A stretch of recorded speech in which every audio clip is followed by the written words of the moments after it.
Graça e paz, amados. Hoje eu quero trazer uma reflexão a respeito do filho pródigo. A parábola do filho pródigo se encontra no Evangelho de Lucas, no capítulo 15. Todos nós, eu creio, já ouvimos, a respeito do filho pródigo, daquela pessoa, daquele jovem que tinha tudo em casa, mas que um dia decidiu pegar parte da sua herança e sair do mundo e conhecer o mundo distante dos limites do seu pai.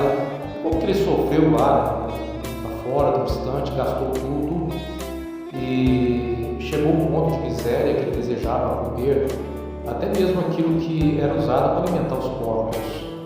E aí, quando ele cai em si da sua real situação, ele retorna para a casa do pai, disposto a pedir perdão e pedir para ser aceito apenas como um trabalhador. E o pai, de forma tão amorosa, recebe aquele filho com alegria, como de fato era o próprio filho. E o seu irmão, aquele que ficou em casa, que nunca tinha gastado nada com seu pai, sempre fez tudo certinho. Ele estava fora de casa e quando ele chega em casa, ele escuta uma festa acontecendo, e ele pergunta: o que está acontecendo? Que festa é esta? Alguém disse para ele que o seu pai havia matado ali o bezerro cevado e estava comemorando o retorno do seu irmão. E ele, então, em vez de ficar alegre com o retorno do seu irmão, ele ficou irado, porque ele não conseguia aceitar a ideia de que seu irmão, que trouxe tanto transtorno para o seu pai, e agora voltava para a sua casa depois de desperdiçar tudo que tinha adquirido de herança. E ele não conseguia aceitar isso. E o pai insiste com ele para que ele entrasse para a festa, participasse da alegria dele em retornar, em receber o seu filho de volta. E o pai diz assim: olha, é justo que alegremos porque esse meu filho estava morto e reviveu.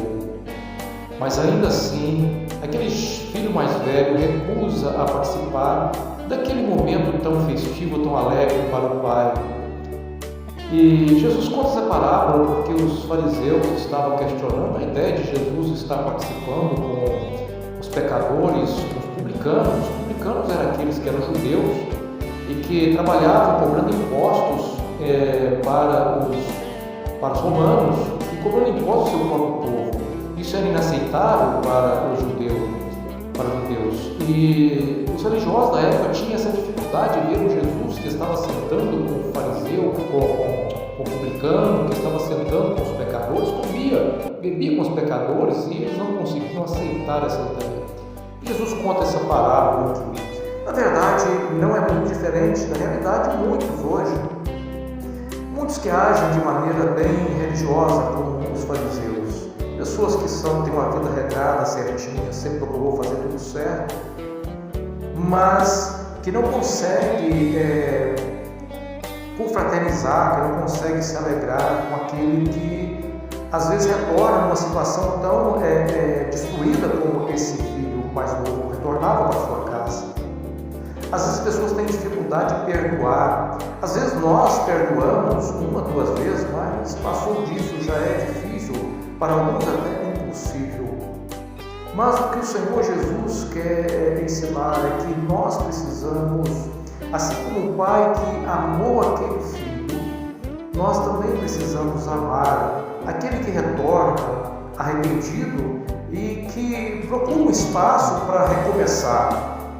E nós precisamos usar de misericórdia com essas pessoas, o amor, que é tão assim característica da vida cristã, deve estar no nosso coração a todo instante. E Jesus, ele conta essa parábola. E a gente tem que refletir a respeito desse filho que ficou em casa, da sua atitude. E como muitas vezes nós agimos exatamente desse jeito. E aqui nós precisamos pensar: ora, quantas vezes o Senhor Jesus nos perdoa? Quantas vezes nós pecamos e pedimos perdão e Ele nos perdoa? Já pensou se o Senhor, se Deus tratássemos assim como nós tratamos as pessoas muitas das vezes? Já pensou se Jesus dissesse para nós, quando nós estivéssemos pedindo perdão do nosso pecado, disse: não, já chega, a sua cota já acabou, já te perdoei 2 vezes, 3 vezes, não tem mais. Que situação triste seria isso?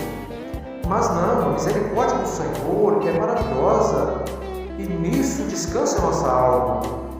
E o Senhor espera que, assim como Ele nos perdoa, e diversas vezes assim também nós estejamos dispostos a perdoar e abraçar aquele que retorna e que quer recomeçar a sua história, recomeçar a sua vida. Que Deus assim nos abençoe, que Deus nos dê condição para realmente transmitir o amor de Deus na nossa vida. Nós às vezes vivemos um momento no Evangelho em que se busca muitos sinais, busca-se muitos sinais, busca muita experiência, mas o Senhor Jesus, quando falou de dons espirituais na vida da igreja, Ele falou que o caminho mais excelente é o caminho do amor.